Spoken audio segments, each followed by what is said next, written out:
Hey everyone, welcome back to my channel. আমি সোনালি। আমার চ্যানেলে তোমাদের অনেক ভালোবাসা। তো তোমাদেরকে ভালোবাসা জানিয়ে সকালটা শুরু করলাম। দেখতেই পাচ্ছ ঘরে আমি এখানে কাজ করতে অলমোস্ট শুরু করে দিয়েছি। আজকে একটু শাড়ি পরেছিলাম, আজকে না রাত্রিরে মানে আগের দিন রাত্রে শাড়ি পরা, তো এখন সকালে এটা তো ঘরে কাজকর্ম আমি করে নিচ্ছি। এখানে অনেক বাসন ছিল, আগে তো ঘর ঝাড়ু দেওয়া হয়ে গেছে। তারপরে যত বাসন ছিল সব ধুয়ে নিচ্ছি, কেন মোটরের জল ছিল না। তাই ভাবলাম সকালে ঘরটা ঝাড়ু দিয়ে দিই, তবে মোটরটা চাইলে বাসনগুলো ধোবো, ধুয়ে একবারে জলের বোতল করে জল ভরে নেবো। তো এখানে বেসিনে অনেকগুলো বাসন পড়েছিল, রাত্রে বাসন ধুয়ে শোয়া হয়নি, মোটরে জল ছিল না বলে। তো এখানে গ্যাস ফ্যাস পুছে নিচ্ছি, বাসনগুলো ধোয়া হয়ে গেছিলো। বাসন ক্লিন করার পর এখানে গ্যাস ফ্যাস ভালো করে পরিষ্কার করছি, কারণ সকালবেলা বাসি কাজ তো সারতেই হবে। এখানে বাসি কাজ সেরে আমার ঘরও পোঁছা হয়ে গেছিলো, সেটা শেয়ার করতে পারিনি। এখানে আমি চা বসিয়ে দিচ্ছি, দেখতেই পাচ্ছ। তো সকালে একটু চা না হলে ঠিক জমে না, তাই না? এখানে চা হচ্ছে, এদিকে আমি একটু আলুর তরকারি বসিয়ে দিয়েছি। তো যেহেতু বর মুড়ি খাবে, আমরা সবাই মুড়ি খাবো, তো এখানে আলুর তরকারি বসিয়ে দিয়েছিলাম। এখানে চা, বিস্কিট আর ঝুড়ি ভাজা নিয়ে সকালে বসে পড়েছি। তো তোমরা কে কে ঝুড়ি ভাজা খেতে পছন্দ করো প্লিজ জানাবে। আমার তো ঝুড়ি ভাজা বেশ অনেক সুন্দর লাগে, অনেক ফেভারিট একটা খাবার। তো এখানে নিয়ে চলে যাচ্ছি বরের কাছে, বসে এখন চাটা খেয়ে নেবো। যে ভাবলাম বারান্দার মধ্যে বসেই চাটা খাওয়া যাক। তো এখানে বারান্দার মধ্যে বেশ একটা সুন্দর হাওয়া দিচ্ছিলো, তো এখানে বসে আমরা চাটা খেয়েছি। আর এই যে রোদটাও কিন্তু খুব সুন্দর বেরিয়েছিল। এখানে বাজারে ব্যাগ নিয়ে নেবো, যেহেতু বাজার যাব আমি। তো এখানে বাজারে ব্যাগ নিয়ে নিলাম, তো বাজার করতে যাবো এবার। তো বাজারে গিয়ে দেখি কী কী নিয়ে আসা যায়, তো এখন কিছু ভেবে যাচ্ছি না যে এটাই নিয়ে আসতে যাবে। তো বাজারে যাই, তারপর তোমরা দেখতেই পাবে আজকে কী নিয়ে আসতে চলেছি আমি বাজার থেকে। তো এখানে রেডি ফেডি হয়ে গেছি, স্কার্ফটা না আমার অন্যকে বেঁধে বেঁধে অনেকটা স্কার্ফটা ছিঁড়ে গেছে। তো এই তাহলে একটু স্কার্ফটা নিয়ে নিলাম, নিয়ে এবার গাড়িটাকে বার করে নেবো, স্কুটিটাকে।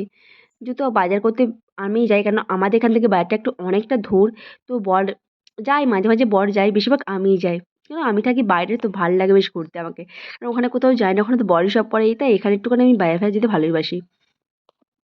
তো এখানে বাজার যাওয়ার জন্য স্কুটিটাকে বার করেছিলাম, দেখতেই পাচ্ছ, কারণ স্কুটিটা আমি ঘরের ওপরে তুলে দিই।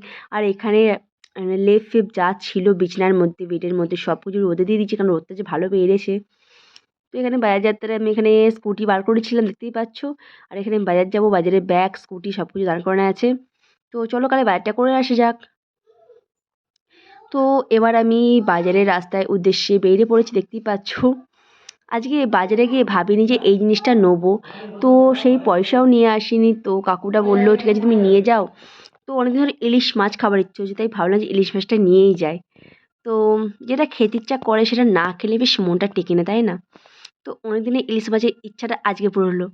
তো বাইরে আমাদের ইলিশ মাছ পাওয়া যায় না, তো বেশিরভাগ খাওয়া হয় না। তো এখানে যখন আসি তখনই খাই। তো এখানে একটা ইলিশ মাছ নিয়ে নিচ্ছি, এটা 500 ওজনের ইলিশ মাছ। তো ইলিশ মাছটা আমি নিয়ে নিচ্ছি, দেখতেই পাচ্ছ। তো কাকুটা এখানে পিস পিস করে দিচ্ছে। আমি গেছিলাম ভোলা মাছ নেওয়ার, ভোলা মাছ ছিল না, যেহেতু বললো কাকুটা বললো তুমি নিয়ে যাও। তারপরে আমি ইলিশ মাছের পয়সাও নিয়ে যাইনি, ঠিক আছে। তো কাকুটা বললো কি কিরম পিস করবো, তাই আমি বলে দিলাম তোমার যেরকম ইচ্ছা তুমি সেরকম করো। কাকু বললো তুমি নিয়ে যাও, তুমি তো মাখানে মাছ, আমি মানে এখনো মাছ কিনতে যাই ওই তারে। তো বললো তুমি পরের দিন পয়সা দিয়ে যাবে।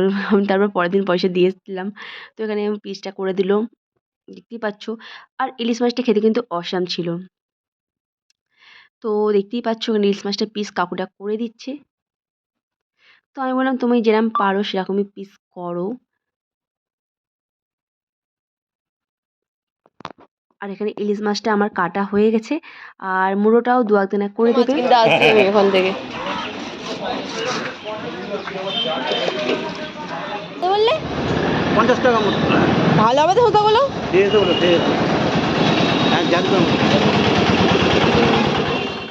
এখানে সবজি বাজার সব কিছু করে নিয়ে চলে এসেছি, দেখতে শসা ধনেপাতা টমেটো নিয়ে ইলিশ মাছ গেঁড়ি, তারপর মাছের ডিম।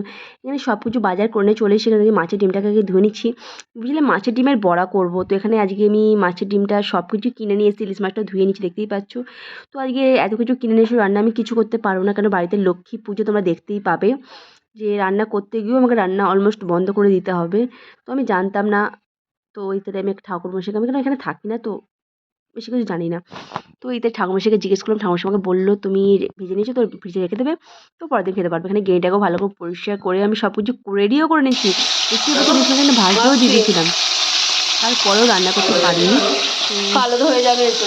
দেখতেই পাচ্ছ। তো বন্ধুরা এখানে দেখতেই পাচ্ছ আমি এখানে এঁচুড় মানে সেদ্ধ করে ভাজতে বসে দিচ্ছি, যেহেতু আজকে নিরামিষ খাতে আমি জানতাম না, মাছ ফাছ প্রথমত নিয়ে চলে এসে শেয়ার করেছি।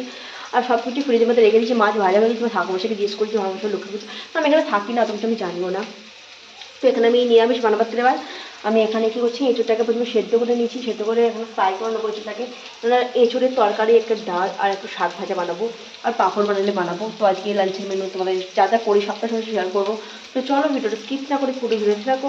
এখন স্নান ফান কিছু হয়নি, সকালে সমস্ত কাজটা সেরে আমি বাজারে চলে গেছিলাম। তো এখন অলমোস্ট রান্নাটা কমপ্লিট করে নেবো। তো চলো।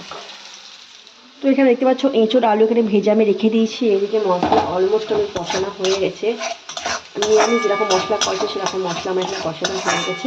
আর এখানে আলু কাঠা মানে আলু আর কী বলে এঁচোড় ভেজে রাখা আছে, আমি সব কিছু দিয়ে ভালো করে এটাকে কষাবো। যেরকম মাংস কষাই সেরকমভাবেই কষাবো, কিন্তু মাংস না এঁচোড়।